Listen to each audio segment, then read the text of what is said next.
Hello and welcome to my channel. Today I'm going to be talking about my favorite authors. Basically what I mean by favorite authors is like if they release a book, I'm probably going to get it eventually and I am almost certain that I'm going to like it, or like I feel like I will probably like it because they wrote it. I'll like tell you as I go along, but I just wanted to give like that disclaimer. Emily Henry is the first author that I absolutely love, and she actually for me is an instant buy. Like as soon as she comes out with a book, because she hasn't already released like a bunch of books that I haven't read, I'll read them as they come out and I'm always like super excited. I know her next one's called Funny Story and I'm just anticipating when that comes out. I think that this is all except for Book Lovers, which I did read, but I do not have the physical copy of it. Compared to all the other romance authors that I read, I feel like Emily Henry has a very specific voice. One thing I talk about with Emily Henry is how she describes emotions so well. Like she describes them in these cute ways that I've never thought to describe something, that just completely works and it just feels so accurate. They're all like slow burn romances, so they feel very satisfying and there's a lot of tension build up. Sometimes her books mix in like a lot of just contemporary fiction sort of feelings in them. I really like that in Emily Henry's books. Like it always makes me tear up and it makes me feel like I know the characters really well. Beach Read is like a 5-star read, one of the first romance books I ever read and made me want to start reading romance. People We Meet on Vacation is still one of my favorite books ever. Happy Place, I was like, for a moment I thought that I liked it more than People We Meet on Vacation, but I actually don't think I do, but I know that I love it. Like it's really good. It feels more like a little bit less romance, even though there's still a lot of romance in it, more like self-journey and stuff, but definitely still a lot of romance. They just always hit. Like I like some more than I like other ones, but they still are all so good. Jennifer Lynn Barnes is another author that I absolutely love, and I don't have like all the books she's ever written, but if I go to like Barnes & Noble and I'm looking for a book and I see one of hers, I'll be way more likely to buy it because I feel like I know that I love her writing and I know that I like a lot of the stories that she writes, so I know that I'd probably like that book. This one's a 5-star for me. This one's a 5-star for me. These are both series. This one has like still books that I haven't even read yet, but I've loved all of them so far. I've read 2 of them, I think. And then this one, there's like 3 main ones that I have read and I loved all of them. I know there's like the Hawthorne Brothers one that's out now and I want to read that one because I know I'll probably like it. Like I just trust in her that I will like her writing. They're both YA, but this one's a little bit more lighthearted, but there's still like a bunch of mystery, a love triangle, very fast-paced short chapters. This one, fast-paced short chapters, love triangle, but it's a little bit more like darker and more descriptive in those ways. Absolutely love both of them and I want to read more of her books. Next, Mariana Zapata. Okay, so I'm really blanking if I've read Culty or not. Like I feel like I have. I really liked The Wall of Winnipeg in Me and I just loved this one. So I know that I don't love all of her books, but I know that they're at least going to be good. I feel like I remember bits and pieces of Culty and I know that I rated it good, but I don't know why. I just like cannot remember reading it. From Look Up With Love is my favorite one of her books I have read so far. I did read it like 2-ish years ago, but I just remember it instantly became my favorite book ever, or like one of my favorites. The romance is with her friend's brother, or her best friend's brother. So they've known each other for a long time, but he's kind of mean to her and like she doesn't really like him. It's about ice skating. They're both like Olympic ice skaters, or like they're wanting to compete in the Olympics. They end up teaming up after something happens with his partner and he needs a new teammate and he like specifically wants to work with her. It was so slow burn in the best way. I just thought the tension was really there and I love it so much. Even though I'm not reading all of Mariana Zapata's books like as fast as I can, I still know that if I ever need a book to read, I can go and read a Mariana Zapata one and I'll be happy with it, or like I'll at least like it. Next up, Taylor Jenkins Reid. Let me get some for other books because this one's actually not my favorite. Here are all of the Taylor Jenkins Reid books that I've read. I think my favorite is Daisy Jones and the Six. I feel like my favorite always changes as I think about them, but right now it's Daisy Jones and the Six. I listened to it as an audiobook partly and then like I read part of it and I absolutely loved it. These are all literary fictions and some have romance in them more than others. Some are just, you know, literary fiction, but they're all told with a very, very compelling voice. Like Taylor Jenkins Reid, the way that she writes is so just magnetic. Like I just can't, she makes me care instantly. I get so wrapped up in the story, so invested, and it feels like time is just like passing me by as I'm reading them. Like I feel like I don't even know the concept of time. It's something that with all these books that I've read has been done so consistently and so well that I just trust that if I pick up a Taylor Jenkins Reid book, it's going to like impact me in some way and make me feel so many emotions. I almost forgot about Carrie Soto's Back, but I also read this one, loved it, but I did not love it as much as I loved Daisy Jones and the Six or The Seven Husbands of Evelyn Hugo. That one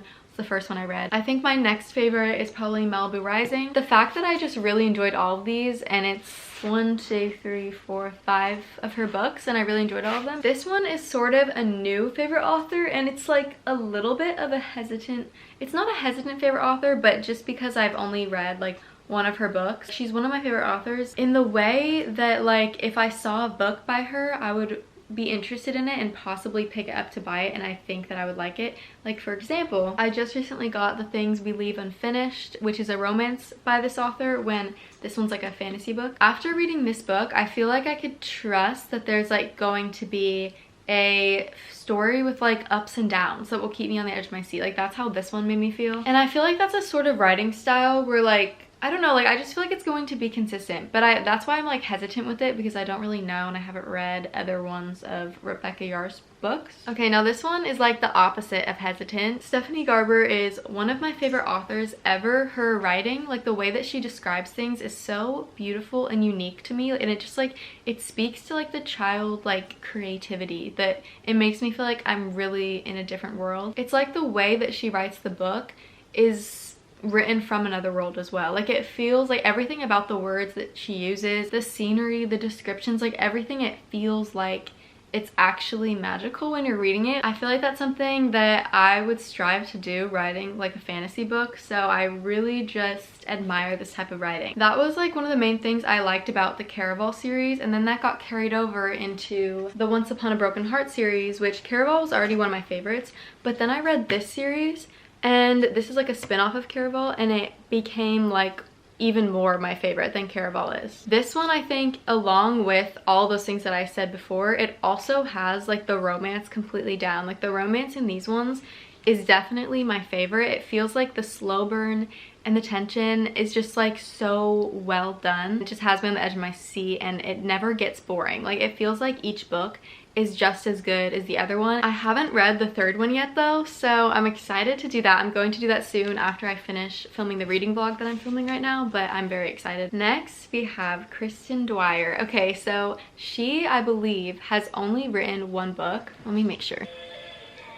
Okay, I just saw that another book is coming out January 9th. That is so exciting. That's gonna be an instant buy for me. Kristen Dwire wrote Some Mistakes Were Made, and this book became my favorite, or one of my favorite books, instantly. It's a YA romance, which, okay, so for YA romance, I feel like I usually less likely like them. That was a lot of like. Sometimes it just feels like it's just not my genre, the YA romances, but this one feels like it's a little bit of an older YA romance, and it really does a good job at being amazing. One thing that I loved about this was just the pacing. It's a second chance childhood friends to lovers. They don't see each other for like a year, and that's like when they kind of become strangers, but not really. But then when they see each other again, there's like all this tension and history and angst. There's so much of that tension in this book. There's something about two characters that just like really know each other, you know, have like so much history. I really think that it's important in those books to be able to see them falling in love when they're younger to them now in the current time, just like working out whatever's going on or being like enemies. This one definitely does that. It goes back and forth, and I just felt like I was always on the edge of my seat. My emotions were just like very up and down in the best way. It's pretty rare that after the first book I'm like so certain that it's like an instant buy author, but in this case it definitely is. Next, Tracy Deonn. Tracy Deonn wrote Legendborn, and then the second one, where is that one? Bloodmarked. The next book in the series for me is going to be an instant buy. I feel like this is just such a solid fantasy. The magic system in these books is really layered. I love like the characters in it, found family. I feel like the writing just keeps getting better because I actually liked the second book even more than I liked the first one. If Tracy Deonn came out with like another fantasy or a romance, I just know that I would buy it. She's definitely one of like my reliable authors who, if they come out with another book, I'm gonna get it. My favorite book so far is the second one in the series. It's beautifully written. There's a lot of like build up, but the world building's not too intense because it does take place in the real world. The concept is just really creative. Holly Jackson is definitely one of my favorite authors. You know when you're reading a book and the author just, it feels like they know so much about what they're writing, where it just feels so real because it's so fleshed out and it feels like everything makes sense. That is how these books are in A Good Girl's Guide to Murder. I think that the second one? No, the first one's my favorite. They were all like 4.5 star reads. I wasn't before someone who read a lot of murder mystery or like any of like this type of genre, but the way that it's written, I didn't know I could ever be like so interested in something that's not fantasy romance, like on the edge of my seat. She wrote it in a way where like I just wanted to know what happened next so badly, and it was just like consistent. Like it happened throughout all 3 of the books. I haven't read all the books that she's written, but I really want to read more by her. Also, they're not predictable, which I feel like is really important in a book like these ones, because the ending is not spoiled. I really found out a lot of stuff as the main character Pip found them out. The main character is trying to crack a cold case and she's making a podcast about it. Also, there's romance in those books that I really love. Like it's one of the most sweetest, like most wholesome romances ever. Next, Holly Black. I read the Cruel Prince series, absolutely love it, one of my favorite fantasy books, and really like there's nothing like it. I've never read anything else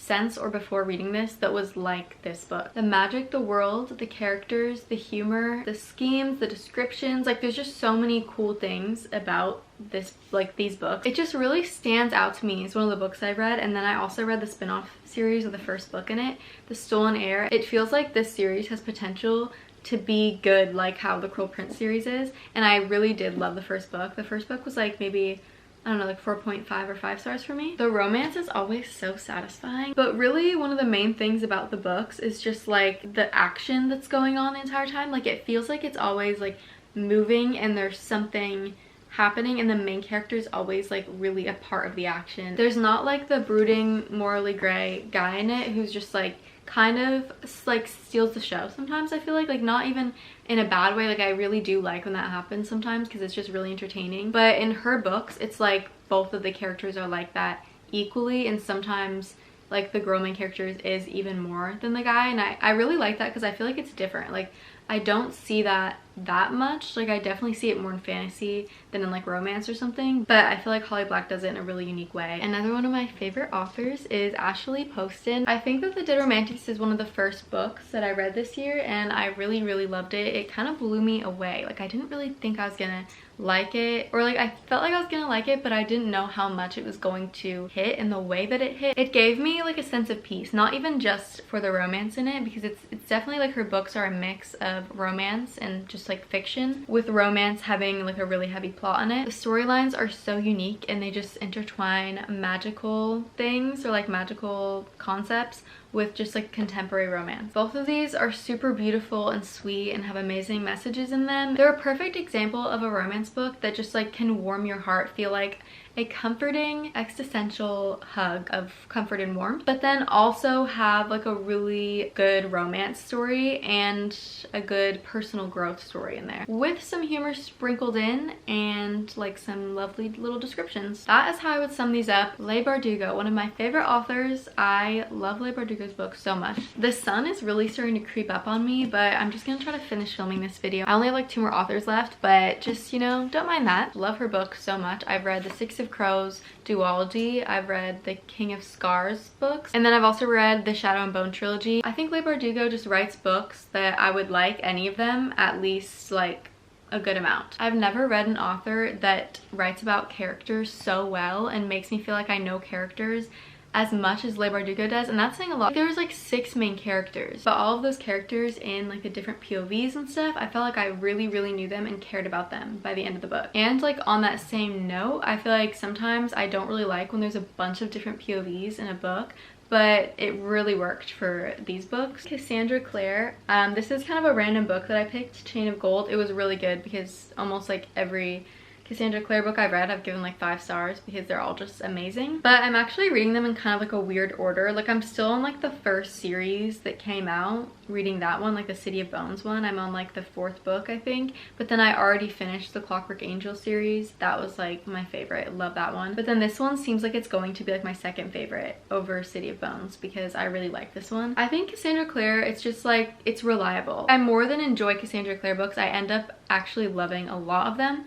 So this is definitely, I'd say Cassandra Clare is one of my favorite authors, and possibly like if I was all caught up on the books, definitely an instant buy. But since I'm like so behind, I feel like I'm just reading them slower and just knowing that whenever I read one, I'm probably gonna like it. It is like a bit slower than some YA fantasy, but I feel like it's worth it because it just makes it so good. The writing is also just amazing. Like even when it's slow, the writing's really good. And the romance is done so well every time. I always get really invested in all Cassandra Clare books when I'm reading them. That is the end of this video. Thank you so much for watching. The sun really just got so much higher as I was filming this. All of my social medias where I also talk about books is going to be linked in the description. Remember to like this video and subscribe to my channel if you want to see more of my videos, and I'll see you in the next one.